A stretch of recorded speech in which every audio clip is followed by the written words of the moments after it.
Marcher 15 km entre Saint-Sevé et Mont-de-Marsan, c'est le défi relevé par une soixantaine de personnes afin de soutenir l'association Luna 40, une association créée il y a quelques mois par le papa de Luna, jeune fille de 10 ans qui souffre d'épilepsie et qui est atteinte d'une maladie génétique rare. Luna, elle est épileptique sévère et elle a aussi une maladie génétique qui s'appelle le chromosome 3, P26.3. Donc à l'heure actuelle, cette maladie, il n'y a que 2 cas connus en France. Donc la maladie de Luna, en fait, à l'heure actuelle, ce qu'on connaît, c'est qu'elle a une défaillance intellectuelle d'au moins minimum 5 ans. Donc Luna a 10 ans, mais ne sait toujours pas lire ni écrire. Et elle a aussi des troubles du comportement, elle ne reconnaît pas le danger.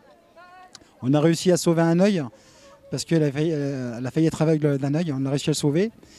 Elle était malentendante aussi, donc on a réussi à sauver son audition.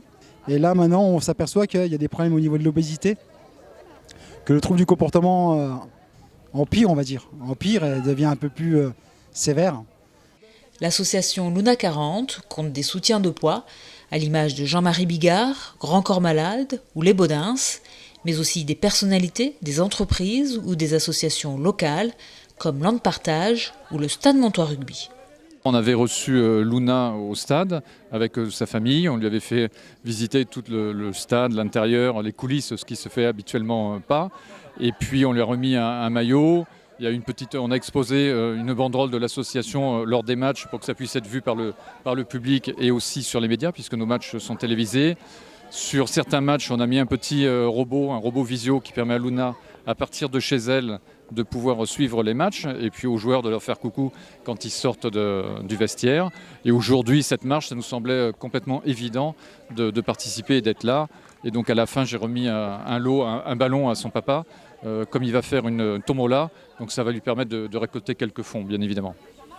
Jean-Marie de Freitas, c'est quelqu'un que nous avons connu il y a 3-4 ans. Tout simplement parce que c'était un salarié, il était salarié de Land Partage à Gedmo, il était salarié en insertion et à partir de là, dès qu'il a eu fini son accompagnement et qu'il est parti pour d'autres challenges, nous nous sommes rapprochés de son vrai combat puisque pour nous ça a été quelque chose qui ne pouvait pas ne pas se faire que de le soutenir au travers de cette association. Donc nous avons tissé des liens juste après sa sortie de Land Partage à Gedmo et régulièrement nous lui apportons à notre humble soutien tout ce que l'on peut faire avec notre association. Des soutiens qui comptent pour Luna et sa famille afin de les aider à surmonter les épreuves que leur impose la maladie. Face à ce combat quotidien, ils ont remporté une première victoire avec l'arrivée en décembre prochain d'un chien d'alerte médicale afin d'aider Luna à gérer son épilepsie. C'est-à-dire que le chien, il a la capacité de sentir 7 minutes la crise avant l'être humain. Donc quand il va sentir la crise en pleine journée, il va avec son museau, il va mettre des coups de museau au niveau de la cuisse à Luna. Ça s'appelle un POC. Ça veut dire attention Luna, tu as 7 minutes pour te mettre en sécurité. Et on va travailler aussi une deuxième chose avec Piwi, c'est que le chien, la nuit, au lieu d'aboyer, quand il va sentir la crise arriver, il va avec son museau appuyer sur un buzzer. Et ce buzzer sera relié à notre chambre.